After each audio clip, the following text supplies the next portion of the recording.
Maayong adlaw. Naday ko karon sa palengke nga pinakadako sa Dakbayan sa Tagum City. Nindot og limpyo. Nindot ang plastar nila mga idol no sa ilahang mga paninda. Ang unang gipangita nako dinha mga idol, pasayan nga katong pinakadagko. So ingon sa tindira nasa pikas sir ang pinakadagko nga tag 500 ang kilo. So dinhi sa ko pangkilaw sa akong unahon. Ara mga idol, barilis nga pula kaayo, perti ka presko. Maong nipalit ko 100 pesos. Kay pila ra man may mukaon, sayang man pod og di mahurot. Maong 100 lang sa. So pagkuot na kog kwarta mga idol, medyo naipit pagyud ang tibuok. Maong dugay nako nakuha. Ara, nangutana ang tindira o vlogger ba daw ko? Ingon ko nga oo. So karon gitagaan ako sa sticker. Giingnan ako siya nga tan-awa lang dinha ang akong pangalan. I-search lang. Ara mga idol, og iya yung giklaro og ako bagyo daw na. Ako oy. Og karon napagyo na ngayo sa pikas bahin.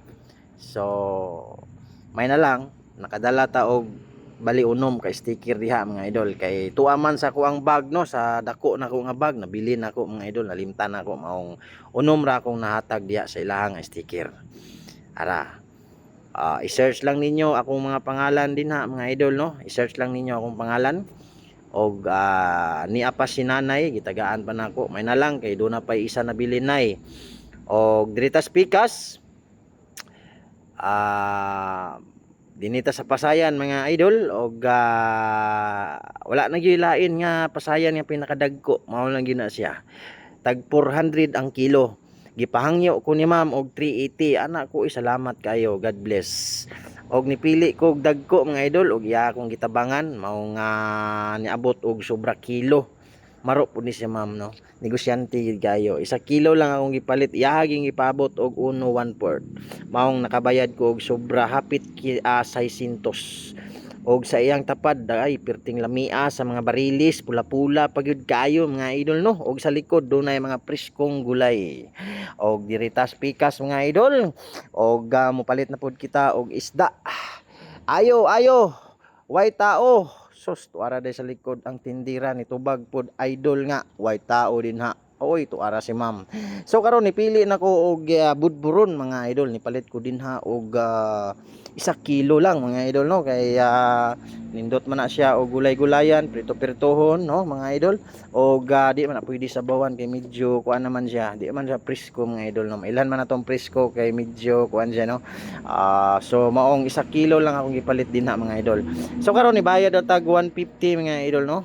Ra, isulod na ni madam sa bag asa silupin ang maong isda og diri na punta sa pikas bahin mga idol.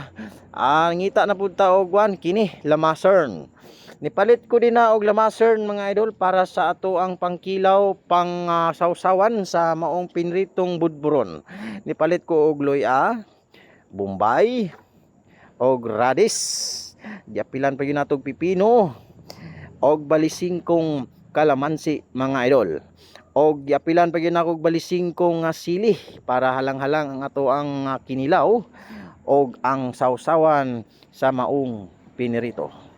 Og karon ibayad ta mga idol og sa kantidad niya 115.50. Ayon, hangtod diri na lang mga idol. Dagan kayong salamat.